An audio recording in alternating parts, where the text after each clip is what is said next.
श्री शिवाय नमस्तुभ्यम दोस्तों, हर हर महादेव। आज हम आपके बच्चों को सुधारने का, बच्चों को समझदार बनाने वाला बहुत ही प्यारा सा उपाय के बारे में आपको बताने वाले हैं।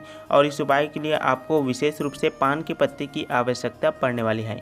इसीलिए दोस्तों इस उपाय का नाम गुरुजी ने पान के पत्ते के उपाय के नाम से ही बताया है। अगर आप लोग पान के पत्ते वाले उपाय को कर लेते हो तो आपका बच्चा पढ़ाई में कमज़ोर नहीं हो सकता है, वहाँ पढ़ाई में आगे बढ़ता ही चला जाएगा। बात करते हैं दोस्तों इस वाले उपाय को आप लोग कब कर सकते हैं और किस समय पर कर सकते हैं और कहाँ पर जाकर कर सकते हैं।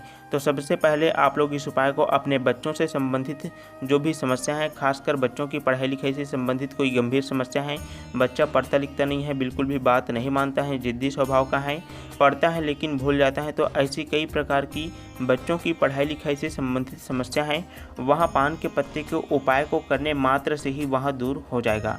भगवान भोलेनाथ जी की असीम कृपा उस बच्चे के जीवन पर पड़ेगी और वहाँ बच्चा अपने जीवन भर आगे बढ़ता ही चला जाएगा।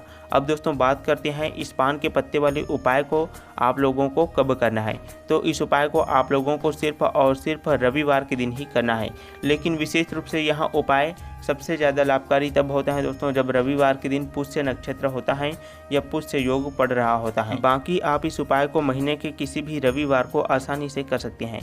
दोस्तों अब बात करते हैं इस उपाय को आप लोगों को रविवार के दिन सुबह के समय करना है कि शाम के समय करना है।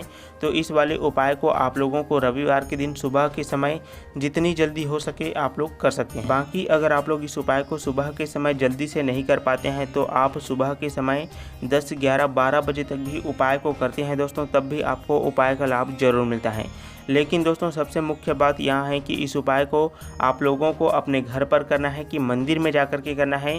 तो यहाँ उपाय खासकर आप लोगों को भगवान भोलेनाथ जी के मंदिर में जाकर के ही करना होगा, क्योंकि दोस्तों मंदिर की जो ऊर्जा होती है वह घर की ऊर्जा से कहीं ज़्यादा होती है। इसीलिए आपको उपाय का लाभ जल्दी से जल्दी प्राप्त करना है तो भोलेनाथ जी के मंदिर में जाकर के ही आपको यहाँ उपाय करना है। बात करते हैं दोस्तों इस उपाय के लिए आपको कौन कौन सी सामग्री की आवश्यकता पड़ने वाली है। तो सबसे पहले आपको 1 लोटा तांबे के पात्र में अपने घर का शुद्ध जल भर लेना है। उसके बाद में आप लोगों को मात्र 1 पान का पत्ता और कोई सभी चंदन, आप चाहें तो पीला चंदन भी ले सकते हैं, चाहें तो आप लाल चंदन भी ले सकते हैं। और उसके बाद में चाहिए दोस्तों आप लोगों को 5 बेलपत्र और 3 समी पत्र, है ना। बस इतना सही सामग्री की आपको आवश्यकता पड़ने वाली है। जैसे ही आप अपने उपाय की सामग्री की व्यवस्था कर लेते हैं उसके बाद में बात आती है दोस्तों इस उपाय को कौन से व्यक्ति कर सकते हैं। तो यहाँ उपाय खासकर घर की जो भी व्यक्ति बातचीत नहीं मानता है, पढ़ाई लिखाई में बहुत ज़्यादा कमज़ोर हैं, तो जिस व्यक्ति को ये सब समस्या है वह व्यक्ति इस उपाय को आसानी से कर सकता है। बाकी किसी कारणवश यदि वह व्यक्ति इस उपाय को नहीं कर पाता है तो ऐसे में उसकी माता या फिर पिताजी इस उपाय को करते हैं दोस्तों, है ना, तब भी बच्चे को उपाय का लाभ जरूर मिलता है। अब दोस्तों आप लोगों को उपाय को करने की विधि के बारे में बहुत ही अच्छे तरीके से बता रहा हूँ। इन सभी बातों को आपको ध्यान से सुनना है, समझना है, उसके बाद में ही आपको उपाय को करना है। क्योंकि दोस्तों यदि आप लोग उपाय को सही तरीके से समझ नहीं पाएंगे, है ना, तो ऐसे में आपका उपाय सही तरीके से काम नहीं कर पाएगा। तो सबसे पहले आप लोगों को अपने उपाय की सभी सामग्रियों को लेकर के अपने आसपास की भोलेनाथ जी के मंदिर में चले जाना है। मंदिर में जाने के बाद में सबसे पहले आपको मंदिर में उपस्थित देवी देवताओं को प्रणाम कर लेना है। उसके बाद में आपको भोलेनाथ जी के शिवलिंग के पास में जाकर उत्तर दिशा की ओर मुख करके बैठ जाना है। अब दोस्तों बात करते हैं उत्तर दिशा कौन सी दिशा में होती है। तो मंदिर में शिवलिंग की जो जलाधारी की दिशा होती है दोस्तों, उस दिशा में ही आपको अपने मुख को करके बैठ जाना है और आपको पान के पत्ते का उपाय करना है। लेकिन सबसे पहले आपको 1 लोटा जल भगवान भोलेनाथ जी के शिवलिंग में समर्पित कर देना है धीरे धीरे से, है ना। उसके बाद में आपको अपने 1 पान के पत्ते को निकाल लेना है और उस पान के पत्ते में आपको चंदन से भगवान भोलेनाथ जी का नाम, माता पार्वती जी का नाम और माता सरस्वती जी का नाम लिख करके आपको भगवान भोलेनाथ जी के शिवलिंग में माता अशोक सुंदरी जी के स्थान में उस पान के पत्ते को, जो चिकना वाला भाग होता है, उस दिशा को ही आपको स्पर्श होना चाहिए, ऐसे ही आपको समर्पित कर देना है। और दोस्तों उसके बाद में आपके पास 3 समी पत्र हैं, उसको भी आपको शिवलिंग के ऊपर में ही समर्पित कर देना है ना।